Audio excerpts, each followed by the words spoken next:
네, 안녕하세요. 서울병원 치과원장 옥정호입니다. 치아가 하얗고 예쁘면 자신감을 가지고 환한 웃음을 짓게 됩니다. 환한 웃음과 자신감은 어느 때나 좋은 첫 인상을 얻게 하는 첫걸음이 되고는 합니다. 그에 비해 누렇게 변한 치아는 위생적으로도 호감면에서도 좋지 못한 인상을 줍니다. 그렇기에 누렇게 변한 이를 하얗게 만들어주는 치아 미백 치료가 꾸준히 인기를 끌고 있습니다. 이번 시간에는 치아 미백에 대해서 자세히 알아보도록 하겠습니다.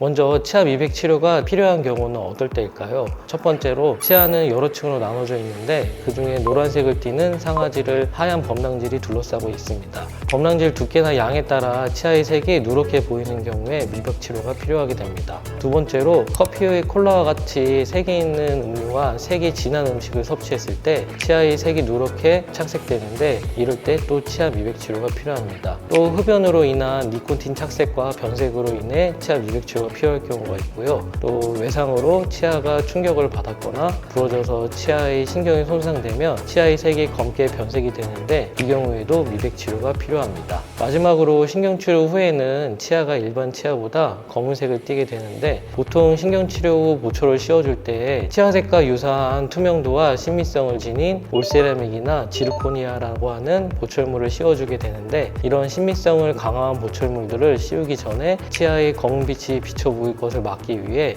미백 치료를 먼저 시행한 후 보철 치료가 필요한 경우가 있습니다.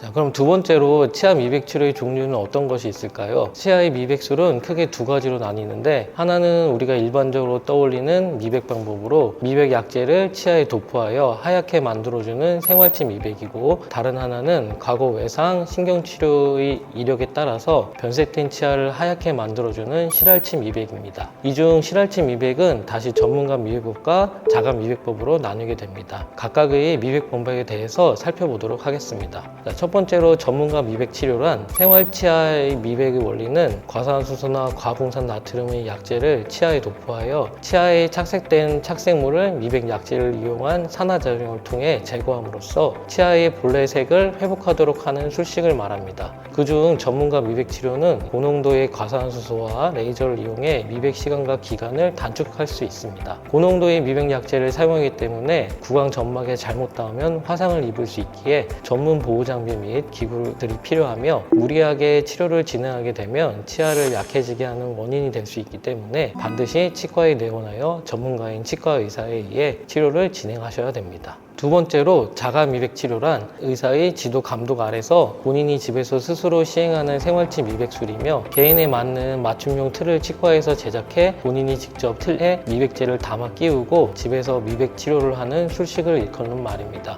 전문가 미백술은 고농도의 미백 약재를 사용하기 때문에 짧은 시간에 확실한 미백 효과를 지닌다는 장점이 있는 반면에 자가 미백술은 전문가 미백술에 비해 느리긴 하지만 치아 색상이 균일하게 나올 수 있고 미백 치료 후에 치아의 색이 변하는 것에 대한 방지 효과가 탁월하게 됩니다. 세 번째로 실알치 미백이 필요한 이유에 대해서 살펴보도록 하겠습니다. 실알치는 치아의 내부의 신경이 손상되어 생활력을 잃은 치아의 상태로 쉽게 말하면 치아의 신경이 괴사되거나 이전에 신경치료를 받았던 치아가 시간이 지나면서 변색이 된 경우를 말합니다. 이는 손상된 치아만 색이 검게 변해서 건강한 주변 치아에 비해 색이 확연하게 달라 보이게 되는데요. 특히 앞니 쪽에 이러한 경우에 해당된다면 심미적으로 건강한 주변 치아와 상당한 차이가 있기 때문에 대인관계 등에 지장을 초래할 수 있어 해당 치아 미백 치료를 하게 됩니다. 보통 전체적인 미백 치료가 아니라 신경이 손상되어 검게 변한 치아만 따로 미백을 해주는 치아 미백 치료 방법을 실알치 미백이라고 합니다.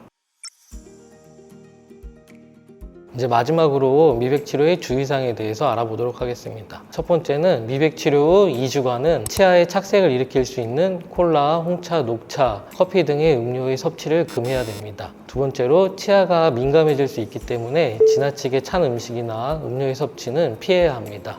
세 번째로 유색 가글제의 사용은 치아 착색이 빠르게 진행될 수 있기 때문에 사용을 피해야 하고요. 또 미백 치료 중에 치아가 과민한 증상이 나타난다면 미백을 일시 중단하고 반드시 치과에 내원하여 치과 의사와 상의 후 치료를 진행하도록 해야 합니다. 또 전문가 치아 미백 치료와 자가 미백 치료를 따로따로 한 가지만 시행하는 것보다는 동시에 병행하는 것이 미백 치료 효과가 크며 지속 효과도 크게 됩니다. 마지막으로 자가치아 미백 치료를 위해 제작한 틀은 잘 보관하셨다가 6개월이나 1년 뒤에 약재만 구입하여 기존의 틀을 이용해 미백을 진행할 수도 있습니다. 지금까지 우리는 미백 치료에 대해서 알아보았습니다. 치아를 더 하얗고 심미적으로 만들어주는 미백 치료는 양날의 검처럼 부작용도 무시할 수 없기 때문에 반드시 서울병원 치과에서 인증된 치료법과 인증된 미백제로 안전하게 미백 치료를 받으시길 바랍니다. 감사합니다.